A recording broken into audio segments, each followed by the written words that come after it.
Hello, everyone. This is Austen Shear. And Peter Rossi, yeah.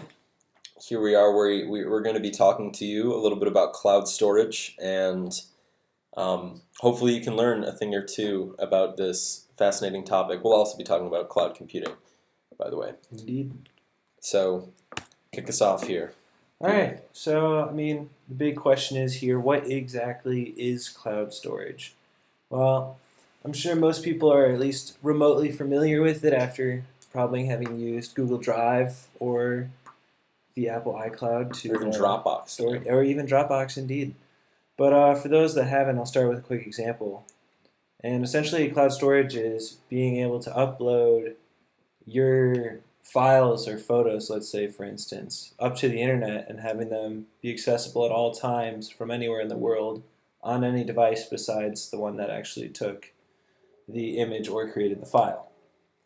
And so what happens is you are technically uploading your data, whether it be a photo or a file or whatever, and you're uploading it to the web interface, which would be, let's say, your Google Drive. And as you're uploading it, what's actually happening is that your data is flying to a high-speed server that's interpreting that and then transporting it to several storage server warehouses around the world and databases, depending on what type of data is being stored here. Exactly. So these server warehouses or these farms are owned by these big companies because this is such a popular thing now, and these large server spaces can be sort of bought and sold as sort of a software-based pseudo-physical place to put your information, which is really helpful because it can free up your local storage space on your computer or your phone or whatever that may be. So that's pretty helpful. Yep. So moving on. Well, from there we got a bit of history into cloud storage, and this will be a bit of a rough overview as there is really no exact one pathway that one can follow to understand how cloud computing or cloud storage really came to be, but these are essentially three of the biggest events that kind of led or guided other people Sort of in a their rough pursuits. timeline. Yeah, Exactly. Yeah. rough timeline. And for starters, we have Joseph Licklider from the 1960s. And he helped fund ARPANET, which is kind of a government research project, and essentially is the predecessor to the internet. And in many ways, he was considered the Johnny Appleseed of computing. As a project like that required a large, a lot of computing. So, but to begin with, yeah. He essentially brings that together, and after the creation and really headlining the industry into the new direction with the internet, CompuServe follows up several years later.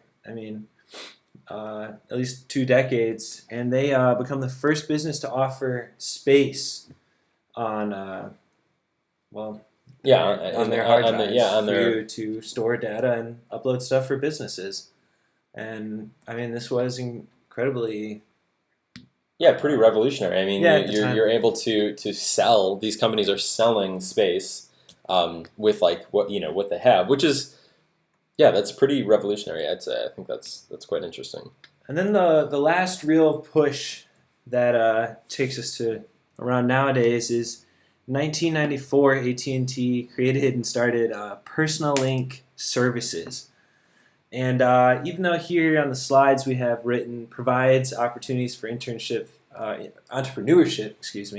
through cloud storage, what it actually really looked like more was, if you want to imagine a 1990s Siri that Siri, like on the iPhone. Yeah, like on the iPhone, or or Cortana on the Google phones. But essentially, it did everything for you. It compiled a newsletter for you daily, helped you send out emails. If your eyes hurt from looking at your phone back then, it would print it off for you in a fax message. And all of this would happen on like a Sony handheld device, sort of like a phone, sort of a pseudo, an early touchscreen phone. So I don't know about touchscreen. Well, I don't know I think it may have been like a Palm Pilot, but anyway, Elise would probably know a lot more about this. But this service is sort of a predecessor also to the SaaS, or Software as a Service, which ties in, and we'll talk about it a little later, and cloud computing.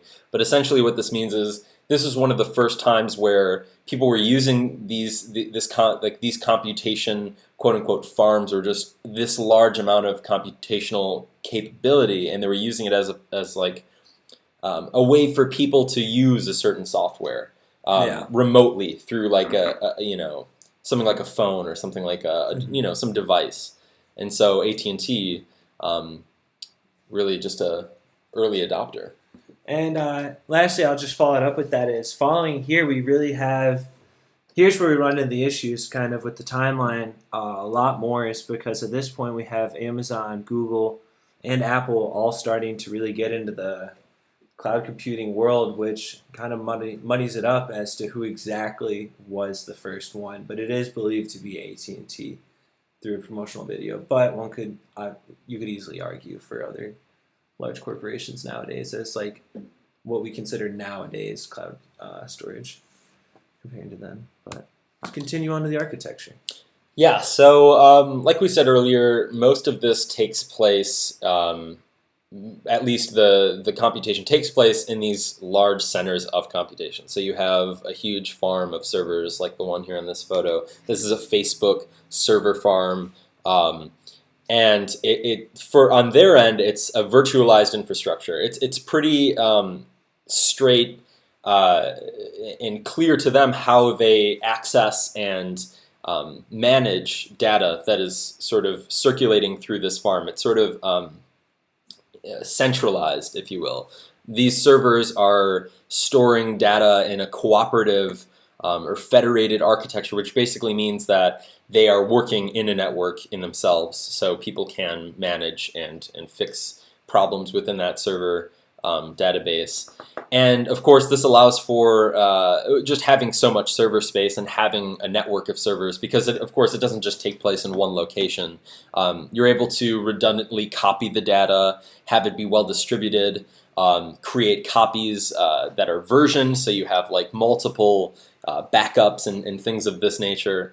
And so this can help a lot in terms of just disasters of losing data, because everything is so well protected within this network. So that's a pretty rough look at the architecture. Going into any more specifics would probably mean really breaking down like how each individual corporation is handling their management of their data, and it's honestly, I'm not sure how much of that information. I'm not even sure how much of that information is even offered up on the internet. So anyway, moving on. Some of the advantages of something like this, as I just spoke of, this data is safe. So it's more safe, at least, than it would be perhaps on your local devices, so your phone or your laptop. You're pretty protected in that way, and these companies have the money to pay for so many resources and so many locations to store this data. So that's really helpful. It's also easily accessible. I mean, where are you going to go without Wi-Fi? Really, for the most part these days, you're going to be able to get it. And of course, a lot of these companies allow you to download the information that you have stored on their servers on your phone or on your laptop locally. So that's a really helpful thing as well, because this cloud storage is. And that's also goes into the cloud computing. That addresses its drawbacks in some way by allowing you to download a physical copy just in case, Well, I mean, it's helpful. You can't have all of it, yeah. But if you need something, I mean, it's there too, though. You know in advance, then it's also on their servers, so that it's quite helpful in that way. But that goes into more of the computation, because you do have an application on your phone or on your computer to download this stuff with, and that's an interface, and that's their application and all of that. But so yeah, like I said, it's backed up in more than one location. Just reiterating that. All right, so moving on. Some of those disadvantages. Hit us with that sadness there. As you can see here, we have a man deeply distressed and drowning in his own tears. To be frank. Yeah, to be specific about that condition. So what's going on? But getting to these disadvantages here, the first one we have is potential risk in trusting corporations with data. And that's becoming more and more apparent in this world as people are selling each other out within the corporation, or grabbing data and selling it off to private lenders and stuff like that. Yeah, it's a possibility. It's a possibility. when you have these giant warehouses, I mean, these are getting serviced by hundreds of people and around the globe. I mean, the possibilities for your data to be leaked or stolen just skyrockets. Yeah, To be there's no honest. absolute guarantee of security. No, there's not, and you have no way of knowing because it's on the cloud. Yeah. On to the next one. That again, obviously not having Wi-Fi. If you suddenly needed one of your documents, but you're out in the middle of nowhere, there's no way to recover that. I mean, Unless, of that course, is you're, unless you've got the Dropbox app or something.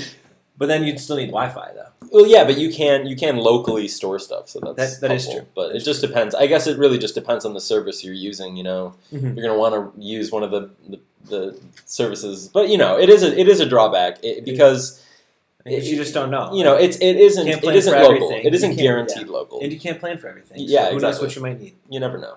And then lastly, following up is the Plus, number of we need networks. we need to make this slide, so we've got to have some disadvantages. We do have disadvantages. No, we do. I'm just joking.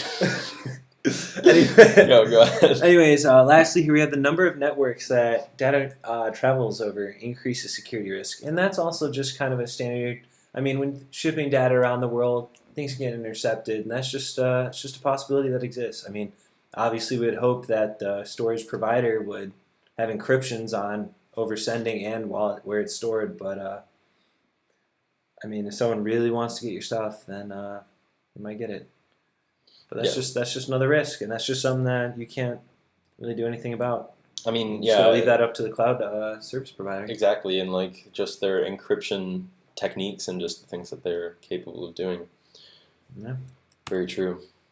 So again, so here we go. Cloud storage and cloud computing. I mean, for the most part, they go hand in hand in that they are both.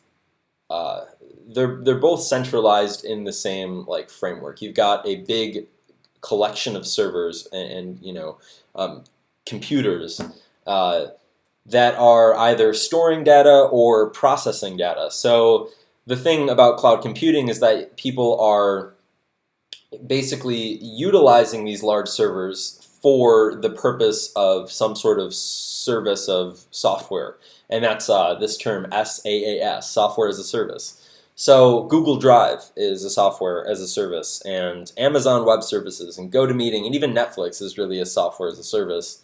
And essentially what these are just a non-localized software or service that are being hosted on these big farms. So cloud computing essentially it can utilize the data you have stored in your cloud servers, or it could even just be servers designated for these sort of services.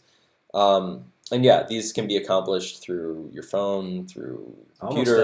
Almost anything that has power going through it. Yeah, the internet. Anything with a screen. Anything that Yeah. can access these tools. So yeah, that's roughly the difference there, for the most part. And here we have some sources. So And that really concludes our presentation here on cloud storage and I would a agree. bit on computing here. Yeah. So hopefully you got something out of that. And If you have any questions, yeah, hit find us us in up. class. feel or free to message us. should you want to. We've appreciated the time, and have a lovely day.